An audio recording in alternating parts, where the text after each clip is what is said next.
हम शुरू करते हैं। देखो हम पढ़ रहे हैं केमिस्ट्री इन एवरीडे लाइफ। क्या पढ़ने वाले हैं? Chemistry in everyday life. Chemistry in everyday life. दैनिक जीवन में जो है रसायन के क्या क्या उपयोग हैं वो हम पढ़ने वाले हैं। मतलब जो जीवन है हमारा, सामान्य डेली लाइफ है, उसमें हम केमिकल्स का कहाँ कहाँ यूज़ करते हैं। बताओ जरा, कहाँ कहाँ कर सकते हैं हम केमिकल्स का यूज़? हर जगह ही करते हैं जनरली, है ना। देखो सबसे पहली चीज़ तो मैंने आपको सोप एंड डिटर्जेंट पढ़ाया, वो क्या है? दोनों के दोनों केमिकल्स हैं। तो पहली बात तो मैं लिख सकता हूँ कि जो क्लींजिंग एजेंट है हमारे, कौन से? क्लींजिंग एजेंट जो है, साफ सफाई करने वाले जितने भी केमिकल्स हैं वो भी सब क्या है? मतलब एजेंट जो है वो भी सब क्या है? केमिकल्स ही है ना, रसायन ही है। दूसरा मैं लिख सकता हूँ मेडिसिन्स में, ठीक है। दूसरा क्या लिख सकता हूँ? मेडिसिन्स। और तीसरा मैं लिख सकता हूँ फूड में, है ना। मतलब कि फूड हो गया मेरे पास एक, और दूसरा हो गया फूड, और तीसरा ड्रग या मेडिसिन, ठीक है। औषधियाँ या मेडिसिन्स भी बोल सकते हैं, इसे हम ड्रग भी बोल सकते हैं, ठीक है। तो क्लींजिंग एजेंट, फूड और ड्रग्स, और कॉस्मेटिक्स भी ले सकते हैं। वैसे कॉस्मेटिक्स जो है वो इसी मेडिसिन्स में आ जाती हैं, है ना, तो उसको अलग से लिखने की जरूरत नहीं है। तो इतनी जगहों पर हम जो है हमारे डेली लाइफ के अंदर यूज़ करते हैं किनका? केमिकल्स का, ठीक। अब केमिकल्स का यूज़ एक एक करके हम देखते हैं। तो हमने क्लींजिंग एजेंट तो देख लिए हैं दोनों, है ना, सोप और डिटर्जेंट हमारा हो चुका है। इसके बाद हम जो है फूड और ड्रग, इन दो चीज़ों को देखने वाले हैं। तो सबसे पहले मैं बात करूँगा ड्रग की, ठीक। उसके बाद में बात करूँगा फूड की। अच्छा, फूड में बताओ क्या क्या हो सकता है? प्रिजर्वेटिव प्लस आर्टिफिशियल स्वीटनर्स, है ना। मतलब कि भाई जैसे आपने कहा कोल्ड ड्रिंक कोई केमिकल नहीं है, पर उस कोल्ड ड्रिंक को लंबे समय तक प्रिजर्व करने के लिए, कोल्ड ड्रिंक कोई आज तो बनी नहीं है जो आज हम पी रहे हैं, वो तो 15 दिन पहले या एक महीना पहले बन चुकी है फैक्ट्री के अंदर, वहाँ से वो हमारे पास आ रही है। अब वो खराब ना हो इसलिए उसके अंदर क्या डालना पड़ेगा उनको? केमिकल्स, है ना, प्रिजर्वेटिव, ताकि माइक्रो ऑर्गेनिज्म की ग्रोथ को वो क्या कर सके? रोक सके। ऐसे ही आपने चिप्स लिया, चिप्स का पैकेट, या पैक्ड मिल्क है, दूध है, दही है, या कोई भी दूसरा खाने पीने का सामान है जो आप बाजार से खरीदते हो, उसके अंदर 2-3 केमिकल कंपलसरी होते हैं, है ना। मतलब कि एक तो प्रिजर्वेटिव तो होंगे ही होंगे, फिर फ्लेवरिंग एजेंट होते हैं फ्लेवर्स देने के लिए, फिर कलर्स, उनमें जो अच्छे कलर डेवलप होते हैं उनके लिए कलरिंग एजेंट्स होते हैं। तो ये 2-3 केमिकल्स उनके अंदर ऑलरेडी हैं। और अगर वो प्रोडक्ट मीठा है, स्वीट है, तो उसके अंदर आर्टिफिशियल स्वीटनर्स भी होंगे, ठीक है। ये 2-3 चीज़ें उनके अंदर होती है। तो ये भी हम बात करेंगे एक एक करके। आज जो हम बात करने वाले हैं वो किसके बारे में बात करेंगे? ड्रग के बारे में, मतलब मेडिसिन के बारे में, ठीक है भाई। तो मेडिसिन या ड्रग जो है वो क्या है? सबसे पहला क्वेश्चन, औषधि, मेडिसिन या ड्रग, इसकी डेफिनेशन, इसकी परिभाषा क्या हो सकती है? देखो सबसे पहली चीज़ तो हम बोलते हैं ना कि भाई ये दवाई कंपनी है, सेकेंडरी मेटाबोलाइट से, ठीक है ना। देखो पहली चीज़ तो ड्रग जो है वो लो मास वाला मॉलिक्यूल होता है। क्या होता है? लो मास वाला मॉलिक्यूल। इसका जो मॉलिक्यूलर मास है वो कैसा होता है? लो मास, है ना, लो मास मॉलिक्यूल है। मतलब कि ये जो अणु है, दवाई का जो अणु है वो कैसा है? उसका द्रव्यमान, उसका जो मास है वो कैसा है? कम है, ठीक, पहली चीज़। दूसरी चीज़ कि ये क्या काम करेगा? तो ये देखो प्रिवेंशन करता है, ठीक। दूसरा डायग्नोसिस कर सकता है, डायग्नोसिस, और तीसरा ट्रीटमेंट, ठीक है। क्या क्या चीज़ कर सकता है? प्रिवेंशन, डायग्नोसिस, है ना, और ट्रीटमेंट मतलब इलाज करना, डायग्नोसिस मतलब ये पता करना कि कौन सा हमें प्रॉब्लम है, और तीसरा प्रिवेंशन का मतलब प्रिकॉशन भी आप इसको लिख सकते हो। तो देखो सबसे पहली चीज़ तो मैं ड्रग की डेफिनेशन आपको बताऊं तो ड्रग जो है वो क्या है? मेडिसिन एक लो मास वाला मॉलिक्यूल है, ठीक।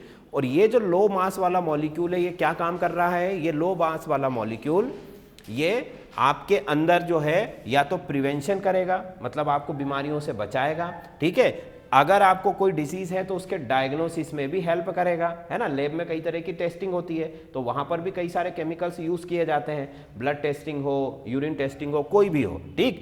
और तीसरा है ट्रीटमेंट। जब आपको पता चल चुका है कि आपको क्या प्रॉब्लम है तो उसके ट्रीटमेंट के लिए भी आपको कुछ केमिकल्स दिए जाएंगे, कुछ दवाइयाँ दी जाएंगी जिससे आपका ट्रीटमेंट जो है हो सकेगा, ठीक। अब देखो यहाँ पर 2 वर्ड्स पर विशेष ध्यान देना है आपको। एक तो ड्रग बोला मैंने, और दूसरा बोला मैंने डोजेस फॉर्म।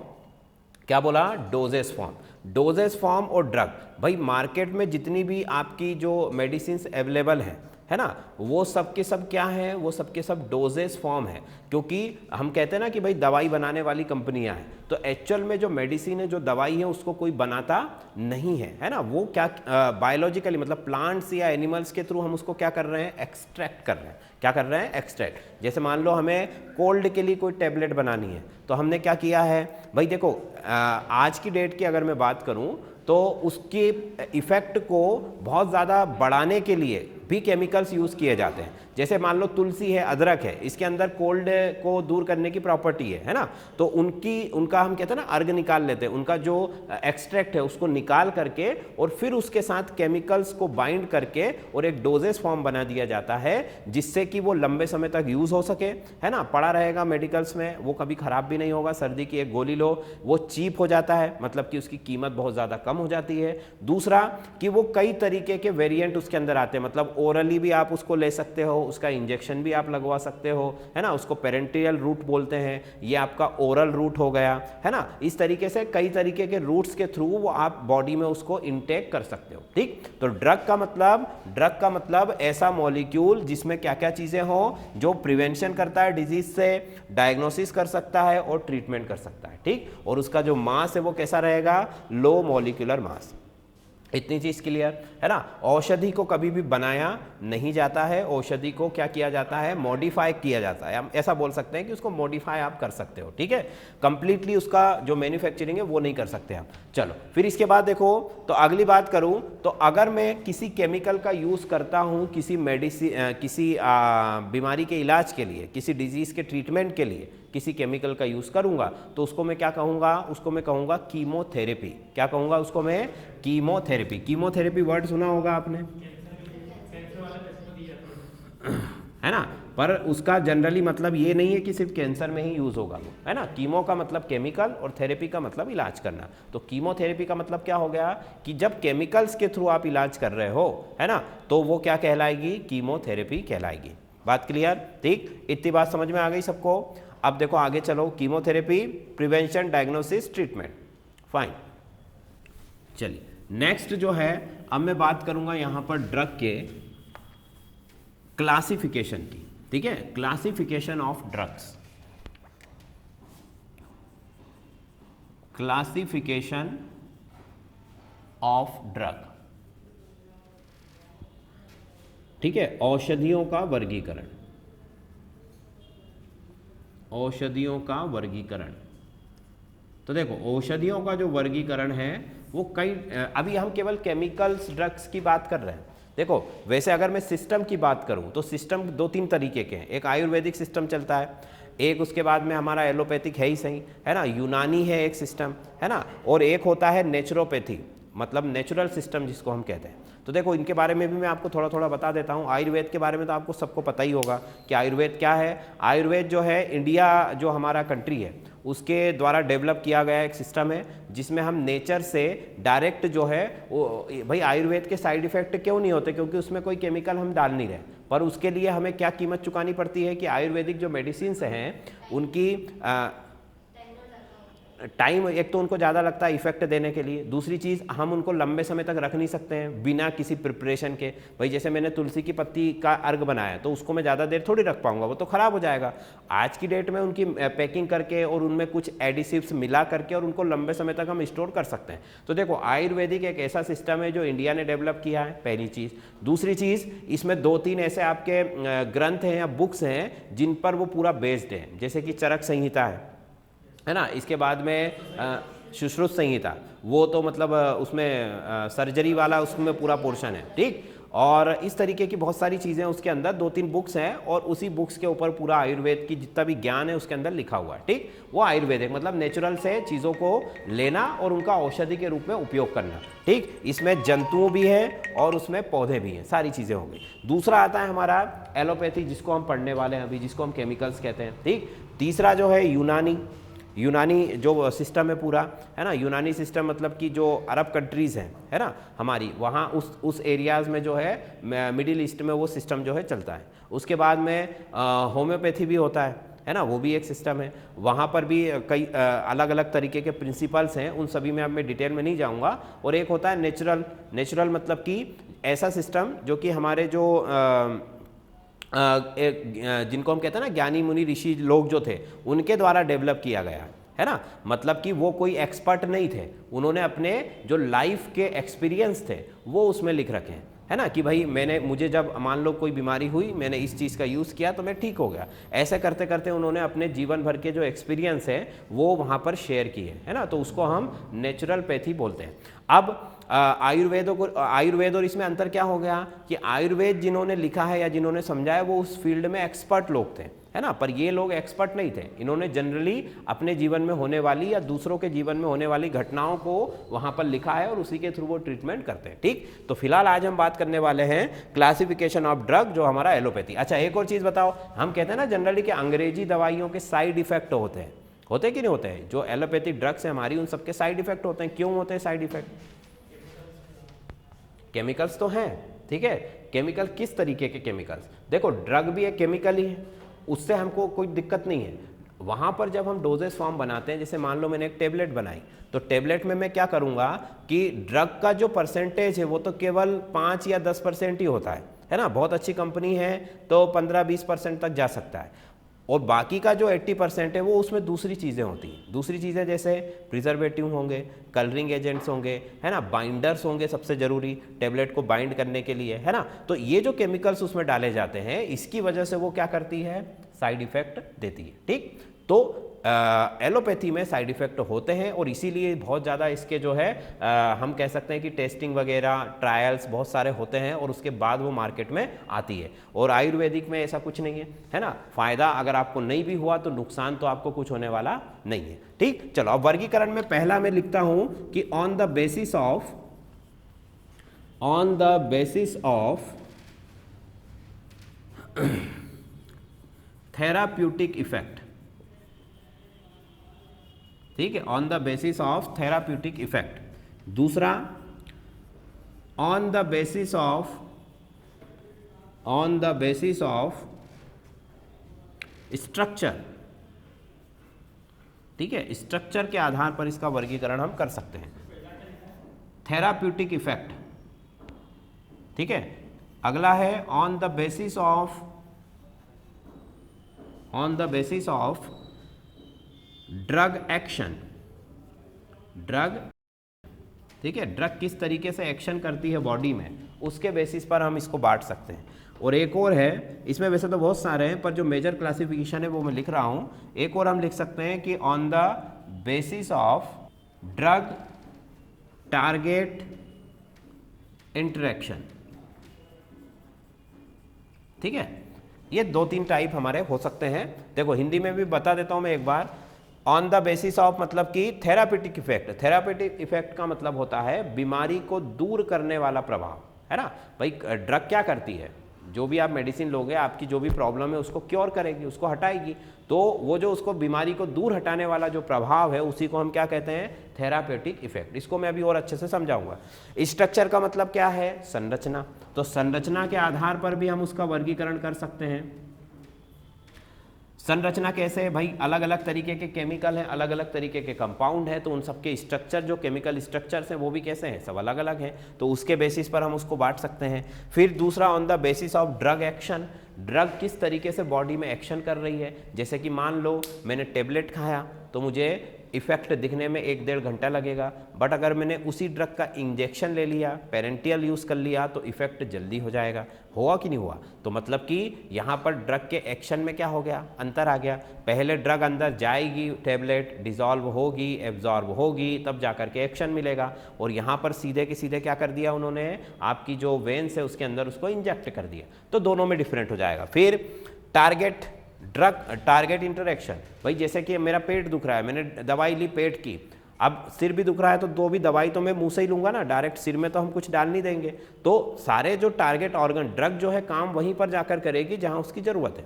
करती है कि नहीं करती है? सिर दुख रहा है, सिर की आपने टेबलेट ली तो वो आपका सिर जो है दर्द आपका गायब हो जाएगा। तो ये सब कैसे होता है, वो ड्रग और टारगेट ऑर्गन या जो टिश्यू है उसके ऊपर उन दोनों के बीच में इंटरेक्शंस होता है ना। तो ये जो है ये भी इसके आधार पर भी हम चीज़ों को कई तरीके से, ड्रग को कई तरीके से हम डिवाइड यहाँ पर कर पाएंगे। ठीक, पहली चीज देखो, on the basis of therapeutic effect है। थेरापेटिक इफेक्ट को अच्छे से समझ लो कि थेरापेटिक इफेक्ट का मतलब क्या है। देखो ड्रग करती क्या है, जैसे ही ड्रग हमारे पेट में गई, ये देखो हमारे स्टमक में गई, एब्जॉर्ब हुई, डिजॉल्व होने के बाद एब्जॉर्ब होगी, है ना। एब्जॉर्ब होने के बाद वो क्या करती है, एक बायोलॉजिकल रिस्पॉन्स जनरेट करती है। क्या जनरेट करती है, biological response. Biological response generate करती है। ये बायोलॉजिकल रिस्पॉन्स जो है फिर क्या जनरेट करता है, थेराप्यूटिक इफेक्ट। थेराप्यूटिक इफेक्ट, देखो बायोलॉजिकल रिस्पॉन्स का मतलब क्या है, बायोलॉजी का मतलब हमारा शरीर। तो जैसे ही आपने कोई दवाई ली, कोई ड्रग ली, तो आपका शरीर कुछ एक्शन करेगा। हम कहते हैं ना कि ड्रग का रिएक्शन हो गया। कोई गलत चीज़ अगर आप ले लोगे तो क्या हो जाता है, रिएक्शन। ठीक है, तो वो रिएक्शन नहीं है, ये क्या है, एक्शन करेगा। जैसे ही आपने कोई ड्रग ली, एक्शन का मतलब जैसे आपने आपका टेम्परेचर ज़्यादा बढ़ा हुआ है, बुखार आया हुआ है, आपने दवाई ली, आपका बुखार उतर गया, मतलब टेम्परेचर कम हुआ, मतलब शरीर ने रिस्पॉन्स किया, बॉडी ने क्या किया, टेम्परेचर आपका डाउन हो गया। ब्लड प्रेशर आपका मान लो बढ़ा हुआ था, वो धीरे धीरे क्या हो गया, कम हो गया, या अगर कम था तो वो क्या हो गया, नॉर्मल हो गया। तो इस तरीके से बॉडी में जो भी बीमारी के समय पर आपको जो भी चेंजेस हुए हैं उन सभी को वो क्या करेगी, नॉर्मल कर देगी, है ना। जो भी कम हुआ है तो उसको ज़्यादा करेगी, जो ज़्यादा है उसको नॉर्मल करेगी। तो इन सभी को हम क्या कहेंगे, उन सभी को हम कहेंगे बायोलॉजिकल रिस्पॉन्स। और जब बायोलॉजिकल रिस्पॉन्स आने लगेगा मतलब कि थेराप्यूटिक इफेक्ट, बीमारी धीरे धीरे क्या होने लगेगी, दूर होने लगेगी। ठीक है, बात समझ में आ रही है। थेरापेटिक इफेक्ट का मतलब थेरेपी, है ना। थेरापेटिक में क्या वर्ड है, यूज है, क्या किया गया है, थेरेपी। थेरेपी का मतलब क्या है, इलाज हो गया। इलाज का मतलब कि बीमारी अब कैसी हो गई, आपकी दूर हो गई। तो बीमारी को दूर करने वाला जो प्रभाव है उसी को हम क्या कहते हैं, थेरापेटिक इफेक्ट। ठीक, एक और इफेक्ट होता है, वो होता है फिजियोलॉजिकल इफेक्ट। कौन सा इफेक्ट होता है, फिजियोलॉजिकल इफेक्ट। फिजियोलॉजिकल इफेक्ट में भी क्या होता है, यही सब चीज़ों को काउंट किया जाता है। हार्ट बीट का बढ़ना, है ना, ब्लड प्रेशर का लो होना, या फिर उस दवाई की वजह से आपके शरीर में क्या क्या परिवर्तन हुए फिजिकली, वो सब चीज़ों को उसमें मेजर किया जाता है। ठीक, तो देखो भाई, अब ये जो सब चीज़ें पढ़ने से पहले हमको कुछ बेसिक चीज़ें और पढ़ना पड़ेगी कि ड्रग जब बॉडी में जाता है तो कौन कौन सी चीज़ें उसकी हेल्प करती है ना। कि भाई जैसे हमने कहा स्टमक में जाएगा, डिज़ोल्व होगा, फिर एब्जॉर्ब होगा, तो हमारे बॉडी के जो प्रोटीन्स हैं, कार्बोहाइड्रेट्स हैं, इन सभी के साथ भी वो क्या करता है, इंटरेक्शन होगा। भाई बॉडी में जाएगा तो बॉडी में जो जो चीज़ें हैं सबके साथ वो इंटरेक्शन करेगा, है ना। तो उसके लिए उनको किन किन चीज़ों की ज़रूरत पड़ेगी, है ना, और किन किन चीज़ों की मदद से ड्रग फाइनली अपना काम कर पाएगा, उन चीज़ों को हम फटाफट एक बार देख लेते हैं। ठीक, तो देखो सबसे पहले इसमें जो ड्रग को ज़रूरत पड़ती है वो होते हैं, हमको समझना पड़ेगा पहले एंजाइम्स के बारे में। किनके बारे में समझना पड़ेगा, एंजाइम्स। तो देखो प्रोटीन जो है हमारा, प्रोटीन क्या है, मैक्रोमोलिक्यूल है, सबको पता है ना। और पॉलीमर ऑफ क्या है, amino acid. Polymer of amino acid, ये हम पढ़ चुके हैं पहले ही। ठीक, और प्रोटीन के अंदर ही क्या आएगा, एंजाइम। एंजाइम क्या है, एक तरीके का प्रोटीन है। एंजाइम प्रोटीन ही है। एंजाइम काम क्या करेगा, तो ये होता है बायो कैटेलिस्ट। क्या होता है, बायो कैटेलिस्ट। मतलब बायो का मतलब जैव उत्प्रेरक, जैव उत्प्रेरक। ठीक है, अभी बताता हूं इसके बारे में क्या होता है जैव उत्प्रेरक। ठीक, उसके बाद एंजाइम के बाद दूसरा अगला जो नंबर आएगा वो आएगा, कुछ होते हैं कैरियर प्रोटीन। कैरियर प्रोटीन होते हैं जो कैरी करने का काम करते हैं। भाई ड्रग का मॉलिक्यूल गया, उसको सेल के अंदर ले जाना है, या सेल तक पहुंचाना है, या टिश्यू तक पहुंचाना है, तो उसके लिए भी हमको क्या चाहिए, कैरियर प्रोटीन्स चाहिए। ठीक, और एक जो होता है वो होते हैं रिसेप्टर्स। रिसेप्टर्स, है ना, मतलब ग्राही। कैरियर का मतलब होता है कैरी करने वाला, मतलब कि हम क्या कह सकते हैं इसको हिंदी में, क्या कह सकते हैं भाई, ले जाने वाला, है ना, एक जगह से दूसरी जगह पर ले जाने वाला। और एंजाइम को तो एंजाइम ही कहते हैं हिंदी में भी, है ना। प्रकीर्व वो इसका वैसे नाम है, पर आप एंजाइम ही बोलो तो ज़्यादा आसान रहेगा। ठीक, अब देखो एक एक करके बताता हूँ। प्रोटीन के बारे में तो हम पूरी कहानी सुनी चुके हैं। एंजाइम जो होता है वो क्या होता है, बायो कैटेलिस्ट। तो उससे पहले बताओ कैटेलिस्ट क्या होता है। देखो रिएक्शन के रेट को अल्टर करने वाला, क्या करने वाला, अल्टर करने वाला कोई भी रिएक्शन हो रही है। जैसे मान लो मैंने एक छोटी सी रिएक्शन लिखी, मैंने लिखा H2 + N2, तो ये बनाया अमोनिया, क्या बनाया, अमोनिया, ठीक है, ये बन गई अमोनिया। अब ये जो अमोनिया है, अगर नॉर्मली मैं इस रिएक्शन को होने देता हूँ तो काफ़ी टाइम लगेगा मुझे, है ना, रिएक्शन कंप्लीट होने में। तो मैं क्या करता हूँ कि इसमें आयरन, मतलब लोहा जो होता है ना, आयरन का बुरादा, इसकी जो डस्ट होती है आयरन की, उस डस्ट को मैं यहाँ पर यूज़ करता हूँ कैसे, एज अ कैटलिस्ट। तो उससे क्या होगा, ये रिएक्शन का जो रेट है वो तेज़ी से बढ़ जाएगा, ठीक। अब कैटलिस्ट दोनों तरीके के काम करेगा, बढ़ाता भी है और कम भी करता है। अगर बढ़ाएगा अभिक्रिया की दर को तो उसको क्या बोलेंगे हम, धनात्मक उत्प्रेरक, मतलब पॉजिटिव कैटलिस्ट, ठीक। अगर अभिक्रिया की दर को घटाएगा तो क्या कहेंगे, नेगेटिव कैटलिस्ट, ठीक। ये दो और भी बहुत सारे होते हैं, अभी हम उसके बारे में बात नहीं करेंगे, है ना। तो इतनी बात समझ में आ गई कि कैटलिस्ट क्या है, कैटलिस्ट मतलब रिएक्शन के रेट को अल्टर करने वाला। अब उसके आगे हमने कौन सा वर्ड जोड़ दिया, बायो। बायो का मतलब हमारे बॉडी से रिलेटेड, है ना, मतलब बॉडी के अंदर जितनी भी आपकी रिएक्शंस हो रही हैं, बायोकेमिकल रिएक्शन, उन रिएक्शंस के रेट को ये क्या करेगा, अल्टर करेगा। बात समझ में आ गई। जैसे अगर मैंने डाइजेशन की बात करूं तो ये एक पूरी रिएक्शन है ना। अगर एंजाइम्स अंदर सिक्रीट नहीं होंगे, मेरे पेट में अगर एंजाइम नहीं बनेंगे तो क्या खाना डाइजेस्ट होगा, क्या नहीं होगा, ठीक है। अगर एंजाइम सिक्रीट नहीं होंगे तो बहुत सारी चीज़ें जो बॉडी में वो नहीं हो पाएंगी, और इसी वजह से हम कह रहे हैं कि एंजाइम क्या है, बायो कैटलिस्ट है। आपकी जैव अभिक्रियाएं जो है उनको, उनकी दर को बढ़ाने का काम ये करता है जनरली, ठीक। आगे देखो एंजाइम काम कैसे करता है, तो देखो एंजाइम के बारे में फटाफट समझ लो कि एंजाइम जो होता है, सबसे पहली चीज तो क्या होता है, प्रोटीन ही होता है, ठीक। और सारे प्रोटीन एंजाइम नहीं होते हैं, पर सारे एंजाइम प्रोटीन जरूर होते हैं, ठीक। अब देखो एंजाइम कैसे काम करेगा, तो एंजाइम खुद अपने आप के स्ट्रक्चर में तो कोई चेंज करेगा नहीं। ये क्या करता है, ये मान लो ये सबस्ट्रेट का मॉलिक्यूल है ना, ये की लॉक मैकेनिज्म पर काम करता है। कौन सा मैकेनिज्म, की एंड लॉक या लॉक एंड की मैकेनिज्म पर काम करता है, ठीक है। मतलब कि जैसे हर ताले की चाबी अलग होती है, वैसे ही हर रिएक्शन के लिए एंजाइम भी क्या होगा, अलग होगा। भाई जो एंजाइम खाना डाइजेस्ट करता है वो जाकर ब्लड प्रेशर से रिलेटेड कोई काम तो नहीं कर पाएगा, है ना। तो जो एंजाइम जो है मान लो कोई पर्टिकुलर रिप्रोडक्टिव सिस्टम में काम करता है तो वो दूसरी जगह काम नहीं कर सकता, कोई भी सिस्टम व्हाटएवर XYZ, ठीक है। तो मतलब कि वो कैसा है, स्पेसिफिक है। और वो स्पेसिफिक होने की वजह क्या है कि एंजाइम की सरफेस जो होती है मॉलिक्यूल की, उसके ऊपर इस तरीके के कई सारे जो है हम कह सकते हैं पिट्स बने होते हैं, गड्ढे बने होते हैं, जिनका शेप कैसा होता है, स्पेसिफिक होता है। और वो उसी से जाकर अटैच होगा जो इसका एंटी शेप होगा, मतलब कि इसके उल्टा जिसके पास शेप होगा। मतलब कि इसमें आप देखोगे कि एक पिट दिखाई दे रहा है आपको, गड्ढा, और यहाँ पर कैसा है, थोड़ा सा उभरा हुआ है ना, इनग्रेव है। तो ये दोनों आपस में क्या हो जाएंगे, जुड़ जाएंगे, ठीक। मतलब अगर ये एंजाइम है और ये सबस्ट्रेट है तो ये पहले दोनों जुड़कर क्या बनाएंगे, एंजाइम सबस्ट्रेट मॉलिक्यूल, क्या बनाएंगे, एंजाइम सबस्ट्रेट, हाँ कॉम्प्लेक्स भी बोल सकते हैं उसे हम, एंजाइम सबस्ट्रेट कॉम्प्लेक्स, ठीक है।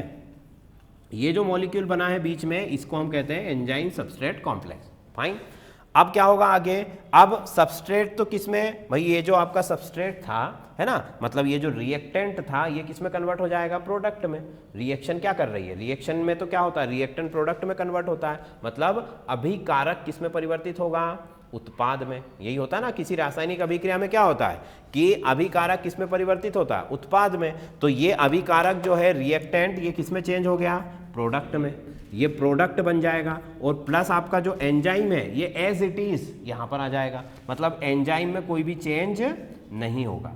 अब वो एंजाइम क्या करेगा, वो एंजाइम जाके जो रिएक्टेंट है उसके दूसरे मॉलिक्यूल को पकड़ लेगा, है ना। यहां हमने उल्टा बना दिया, एंजाइम ऐसे था, ये एंजाइम एज इट इज बच गया। अब ये क्या करेगा, जाकर वापस रिएक्टेंट के दूसरे मॉलिक्यूल को पकड़ के ले आएगा, और ये रिएक्शन कब तक चलती रहेगी, जब तक सारे रिएक्टेंट प्रोडक्ट में चेंज नहीं हो जाते। इतनी बात सबको क्लियर है। तो ये एंजाइम के काम करने की क्रिया विधि है, इसको क्या कहा जाता है, ताला कुंजी, लॉक एंड की मैकेनिज्म, है ना, लॉक एंड की मैकेनिज्म, ठीक।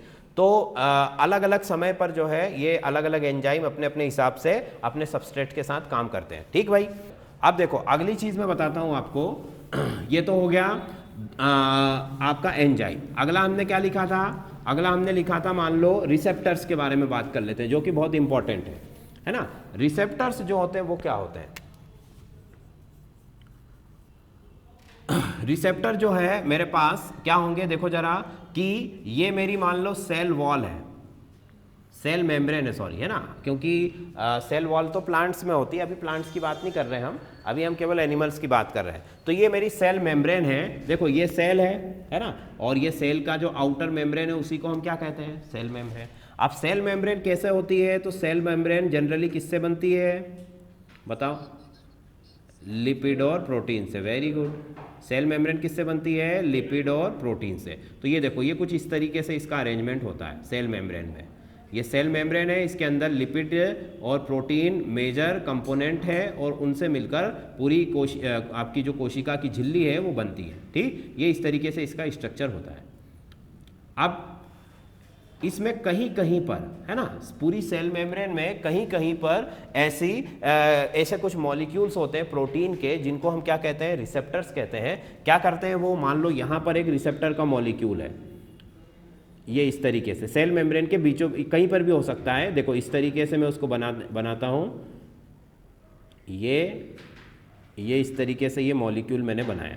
ठीक, अब ये सेल मेम्ब्रेन में दिख रहा है सबको दूर से, ये सेल मेम्ब्रेन में इस तरीके का मॉलिक्यूल है, और हमारी बॉडी के अंदर जितनी भी सेल्स हैं उन सभी सेल्स में इस तरीके के रिसेप्टर्स होते हैं, है ना। और एक की बजाय कई भी हो सकते हैं, जरूरी नहीं कि एक ही हो या दो ही हो, बहुत सारे भी हो सकते हैं। तो ये रिसेप्टर्स हैं। ठीक, अब रिसेप्टर्स जो है इसका काम क्या है? ये सेल मेम्ब्रेन में है, ये प्रोटीन से बना हुआ है, इसमें दो साइड्स हैं। एक तो ये देखो ऊपर की तरफ जो बाहर की तरफ निकला हुआ, इसको बोला जाता है बाइंडिंग साइट। कौन सी साइड है ये? बाइंडिंग साइट, है ना।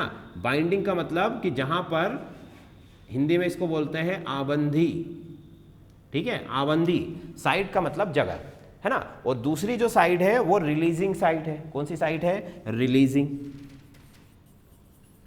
रिलीज या रिलीजिंग साइट। अब ये क्या करती है? तो देखो हमने कोई भी ड्रग लिया, है ना, वो ड्रग का जो मॉलिक्यूल है वो उसके मैसेंजर, कई तरीके के मैसेंजर्स भी होते हैं बॉडी में, उन मैसेंजर्स के थ्रू वो मॉलिक्यूल कहाँ पर लाया जाएगा? यहाँ पर लाया जाएगा। या मान लो कोई मैसेज की ही मैं बात करूँ अभी, है ना, जैसे मान लो सेल को कोई ब्रेन ने कहा कि भाई जो जितनी भी सेल्स हैं बॉडी की, या एक हाथ की जो सेल्स हैं उनको काम करने के लिए मैसेज कौन देता है? ब्रेन ही देता है सारी चीज़ों को अल्टीमेटली।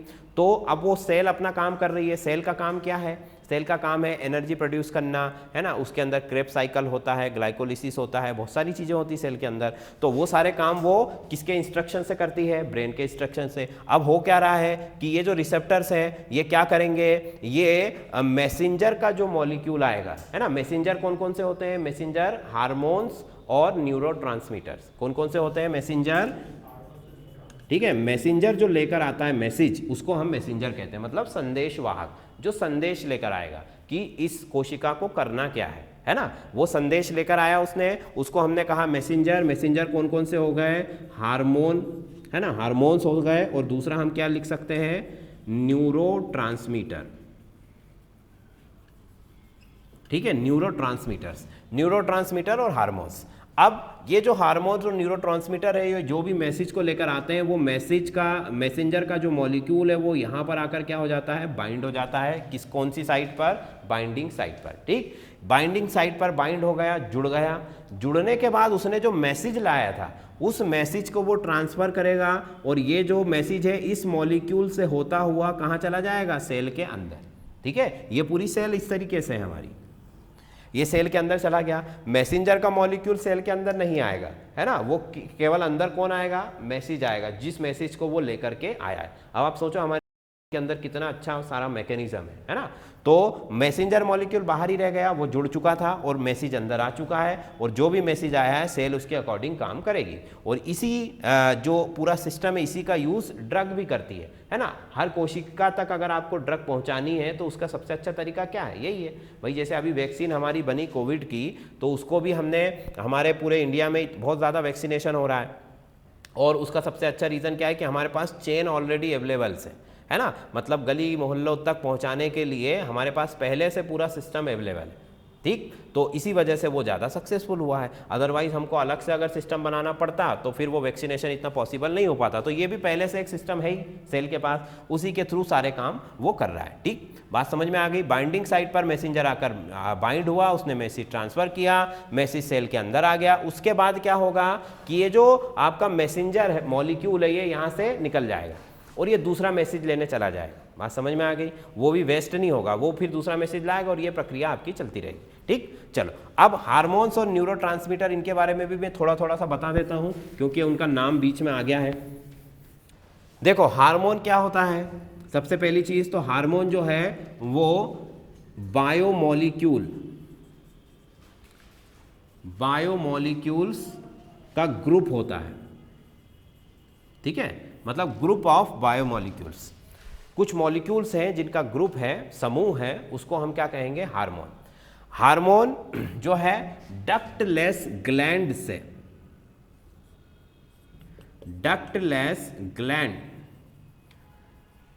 से सिक्रीट होता है, निकलता है। ठीक है, इसका स्त्रवण होता है डक्टलेस ग्लैंड से। ठीक, और ये बॉडी में मान लो कि हार्मोन बन तो रहा है, मान लो यहाँ पर हम कह सकते हैं, मान लो एड्रिनल हार्मोन है मेरे पास, है ना, यह टेस्टोस्टेरोन हार्मोन है। एड्रिनल हार्मोन एड्रिनल ग्लैंड में बनेगा, मतलब जो किडनी के ऊपर होती है ना। अब वहाँ से हार्मोन को जाना कहीं पर भी अगर है तो वो किसका यूज़ करता है, ट्रांसपोर्ट सिस्टम जो ऑलरेडी अवेलेबल है, कौन है, ब्लड में वो ग्लैंड उसको डाल देगी और वो ब्लड तो पूरी बॉडी में जाता है। तो बॉडी के ब्लड के साथ साथ वो हार्मोन पूरी बॉडी में कहीं पर भी जा सकता है, जहां पर भी उसको टारगेट ऑर्गन उसका होगा वहां तक वो पहुंच सकता है। ठीक, तो मैं यहां पर लिख सकता हूं कि ये किसके थ्रू ट्रांसपोर्ट करता है, ब्लड के थ्रू। देखो कुछ डक्ट वाली ग्लैंड भी होती हैं, है ना, और कुछ डक्टलेस ग्लैंड भी होती है। तो जो डक्ट है जिस ग्लैंड्स में, उनके पास तो ऑलरेडी सिस्टम है, उनको ब्लड की ज़रूरत नहीं है, वो सीधा आपका हार्मोन उसी जगह पर जाएगी उसकी डक्ट के थ्रू, उनका पर्सनल ट्रांसपोर्ट सिस्टम है। ठीक है, उनके पर्सनल चीज़ें हैं और हम क्या कर रहे हैं, पब्लिक ट्रांसपोर्ट का यूज़ कर रहे हैं। ऐसे आप उसको समझ सकते हो। ठीक, डक्टलेस ग्लैंड का मतलब कि इसका कोई पर्सनल ट्रांसपोर्ट नहीं है, ये पब्लिक ट्रांसपोर्ट का यूज़ कर रही है। और जो डक्ट है जिसके पास, हिंदी में इनको कहते हैं नलिका विहीन ग्रंथियां। क्या कहते हैं हिंदी में इनको, नलिका विहीन, जिनमें नलियां नहीं है ना। मान लो ये ग्लैंड है, इसको हार्मोन बनाना है, बनाया इसने और इसने डायरेक्ट ब्लड के अंदर डाल दिया। अगर इसके पास नली होती, ट्यूब होती, तो ये क्या करती, ये पर्टिकुलर उस टारगेट ऑर्गन तक उसको अपनी ट्यूब के थ्रू पहुंचा देती। पर ये ट्यूब नहीं है तो ये ब्लड में डालेगी और ब्लड यहां तक जाएगा और वो हार्मोन वहां तक पहुंच जाएगा। ठीक, तो नलिका विहीन ग्रंथियां। अब न्यूरोट्रांसमीटर क्या होते हैं बताओ जरा, नर्वस सिस्टम में पढ़ाया था मैंने। व्हाट इज न्यूरोट्रांसमीटर, न्यूरोट्रांसमीटर क्या होते हैं। देखो न्यूरोट्रांसमीटर जो होता है, तंत्रिका तंत्र सबने पढ़ा है ना। तंत्रिका तंत्र में क्या होता है, न्यूरॉन्स होते हैं। एक न्यूरॉन दूसरे न्यूरॉन से जुड़ा होता है, मिटा दो इसको। देखो एक न्यूरॉन दूसरे न्यूरॉन से जुड़ा हुआ है, ऐसे मान लो ये मेरा एक न्यूरॉन है, ये इस तरीके से उसका एक्सॉन है ना, ये इसके पीछे डेंड्राइट्स है। अब यहाँ पर दूसरा न्यूरॉन का एक्सॉन आ गया मान लो, है ना, ये इस तरीके से सब जुड़े हुए हैं आपस में एक दूसरे से, और एक के बाद एक पूरा एक चेन बना दिया उनने। तो एक न्यूरॉन दूसरे न्यूरॉन से जुड़ा हुआ है। ठीक, और ये जो ज्वाइंट होता है, मान लो ये पहले न्यूरॉन का डेंड्राइट्स आया और ये दूसरे न्यूरॉन में उसको इस तरीके से फिट कर लिया जाता है ना। जैसे बॉल सॉकेट जॉइंट होता है ना हमारा, ये कंधे का जो जॉइंट होता है, इसमें एक गड्ढा होता है और उसमें आकर के एक हड्डी दूसरी फिक्स हो जाती है, वैसे इस तरीके से कुछ आप उसको समझ सकते हो। ठीक, अब ये जो फिक्स हुए हैं यहाँ पर, ये जो दोनों यहाँ पर जो जुड़े हुए हैं, यहाँ इस जगह पर एक लिक्विड होता है। भाई अभी भी आप देखो कि ये दोनों एक दूसरे से टच नहीं हो रहे हैं, टच हो रहे हैं क्या, नहीं हो रहा है। ठीक है, टच नहीं हो रहा है। इनके बीच में क्या भरा हुआ है, एक फ्लूइड भरा हुआ है, एक लिक्विड भरा हुआ है, और उसी लिक्विड को हम क्या कहते हैं, हाँ पोटेशियम सोडियम सॉल्ट्स भी होते हैं, और उसमें न्यूरोट्रांसमीटर भी होता है। है ना। अब न्यूरोट्रांसमीटर क्या करेगा, एक नर्व के मैसेज को दूसरे नर्व में ट्रांसफर करेगा, एक तरीके से वो इम्पल्स करेगा, है ना। मतलब उस मैसेज को वो धीमा नहीं होने देगा, जैसे जो मैसेज ब्रेन ने दिया है सेम उसी फ्रीक्वेंसी के मैसेज को वो लास्ट तक लेकर के जाएगा। नहीं तो क्या होगा, ब्रेन ने कहा कि हाथ उठाओ और जब तक मैसेज हाथ तक पहुंचा तो वो स्लो हो गया, हाथ ऐसे धीरे धीरे धीरे जा रहा है। ऐसा होता है क्या कभी? नहीं होता है। तो सिग्नल को वीक नहीं होने देगा, कुल मिला के आप ऐसा समझ सकते हो। ठीक, बीच बीच में ये टावर लगे हुए हैं, तो यहाँ पर जो फ्लूइड भरा हुआ है उसमें कई तरीके के फ्लूइड्स होते हैं, उसी में क्या होता है, न्यूरोट्रांसमीटर्स, जो एक तंत्रिका से दूसरी तंत्रिका तक संदेश का, पोटेशियम और सोडियम सॉल्ट जो है वो तो जनरली क्या होते हैं, इस तरीके से बाहर होते हैं, है ना। वो दूसरे काम है उनके बहुत सारे, नहीं बोन्स में नहीं, वो कॉन्ट्रैक्शन एंड रिलैक्सेशन वाला जो पूरा फिनोमिना होता है, मसल्स के आसपास आप उनको बोल सकते हो, मसल्स के पास भी होते हैं, यहाँ पर भी होते हैं, वो तो हर जगह होते हैं बॉडी में, ठीक है, और हर जगह उनके काम भी अलग अलग होते हैं। अभी यहाँ पर जो चीज़ हमको देखना है वो क्या है, न्यूरोट्रांसमीटर, मतलब कि एक तंत्रिका से दूसरी तंत्रिका तक संदेश को पहुँचाने वाला द्रव। ठीक, अब न्यूरोट्रांसमीटर जैसे नाम बताओ एक आदि, एसिटाइल कोलिन, पहला नाम लिखो एसिटाइल कोलिन, हिंदी में भी इसको यही कहते हैं एसिटाइल कोलिन। दूसरा लिखो dopamine, acetyl choline, dopamine etcetera, है ना, अभी बहुत सारे आएंगे आगे। डोपामिन, डोपा ड डमरू का, डोपामिन, एसिटाइल कोलिन, डोपामिन। ठीक, ये न्यूरोट्रांसमीटर। तो देखो अभी तो हमने क्या पढ़ा है कि ड्रग जो है वो अब काम करेगी, अब ड्रग का जो एक्चुअल क्लासिफिकेशन है वो अभी हम पढ़ेंगे। अब अभी तक हमने क्या पढ़ा कि ड्रग को सपोर्ट करने के लिए, ड्रग जब बॉडी में जाएगी, डिजॉल्व होगी, अपना काम करेगी, उसको सपोर्ट करने के लिए हमको कई सारी चीज़ों की ज़रूरत है। रिसेप्टर्स हमको चाहिए, है ना, कई जगहों पर हमको न्यूरोट्रांसमीटर भी चाहिए, है ना। उसके बाद हमको डाइजेस्टिव सिस्टम जो है पूरा वो भी आपका अच्छा होना चाहिए, है ना। डोजेस फॉर्म जो है वो कौन सा ले रहे हो उस पर भी आपका डिपेंड करेगा, और प्रोटीन्स, कार्बोहाइड्रेट, सारी चीज़ें जो है बॉडी में बैलेंस होनी चाहिए। रिसेप्टर्स भी चाहिए, कैरियर मॉलिक्यूल्स भी चाहिए, प्रोटीन भी चाहिए, हार्मोन भी चाहिए, न्यूरोट्रांसमीटर भी चाहिए, सब चीज़ें चाहिए। बात समझ में आ गई। अब देखो, अगर अब जो हम पढ़ेंगे वो है हमारा एक्चुअल क्लासिफिकेशन, मतलब जो कि हमको इसमें पढ़ना है। तो लिखो, जो थेरापेटिक इफेक्ट के बेसिस पर था, पहला classification, classification of drug on the basis of therapeutic effect, औषधीय प्रभाव के आधार पर वर्गीकरण। हिंदी वाले अगर हो तो वो ऐसा लिख लो, औषधीय प्रभाव, थेरापेटिक इफेक्ट का मतलब औषधीय प्रभाव के आधार पर वर्गीकरण, थेरापेटिक इफेक्ट। अब देखो इसमें हम बहुत सारी ड्रग्स पढ़ने वाले हैं। ये तो मैंने अभी आपको कहानी समझाई पूरी, अब जो एक्चुअल जो चीज़ है हमारे चैप्टर की वो अब शुरू होगी। देखो सबसे पहली ड्रग, मैं आपको ड्रग्स के नाम बता देता हूँ एक दो, है ना, पढ़ना तो हमको कल ही पड़ेगा अब। जैसे कि एंटासिड्स, पहला लिखो एंटासिड्स, पहली ड्रग क्या हो जाएगी यहाँ पर, एंटासिड्स। ठीक, हिंदी में इसको कहते हैं प्रति अम्ल औषधि, प्रति अम्ल औषधि। ठीक, दूसरी होगी एनाल्जेसिक, एनाल्जेसिक ड्रग, मतलब कि दर्द निवारक, जिसको हम पेन किलर भी कहते हैं। ठीक है, एनाल्जेसिक। इसके बाद ट्रैंक्यूलाइजर्स, है ना, अभी लिखो भले मत सुन लो, ट्रैंक्यूलाइजर्स मतलब कि प्रशांतक, है ना, प्रशांतक औषधियाँ, ये क्या होती है। उसके बाद में एंटी फर्टिलिटी ड्रग्स, है ना, फिर एंटीसेप्टिक, डिसइंफेक्टेंट, उसके बाद में एंटीहिस्टामिन, सल्फा ड्रग्स, बहुत सारी ड्रग्स हैं, है ना। तो हर ड्रग को क्या होती है और उसके एग्जाम्पल्स हम देखो, आपको दो ही चीज़ इसमें याद रखनी है बस, एक तो वो क्या है उसकी डेफिनेशन और उसका एग्जाम्पल, और अगर आप कर सको तो उसका स्ट्रक्चर आप कर सकते हो। वैसे आपके सिलेबस में नहीं है वो, है ना, सिर्फ नाम याद रख लो आप, उतना आपके लिए काफ़ी है। ठीक है, क्योंकि आपको डेफिनेशन और उसके एग्जाम्पल, जैसे उन्होंने एग्जाम्पल पूछ लिया कि भाई एक दो तीन ड्रग का आपको ऑप्शन में दे दिए, आपसे पूछ लिया कि ये ड्रग कौन सी कैटेगरी की है, तो आपको पता होना चाहिए कि एनाल्जेसिक है, कि ये नारकोटिक है, कि पेन किलर है, कि क्या है। आपको अगर याद होगा तो आप बता दोगे, यही चीज़ है। और अगर डिटेल में बात करूं तो डिटेल में भी वो डेफिनेशन पूछ सकता है, एग्जांपल्स पूछ सकता है, आर्टिफिशियल स्वीटनर्स पूछ सकता है ना, और उसके बाद में आपके प्रिजर्वेटिव्स पूछ सकता है।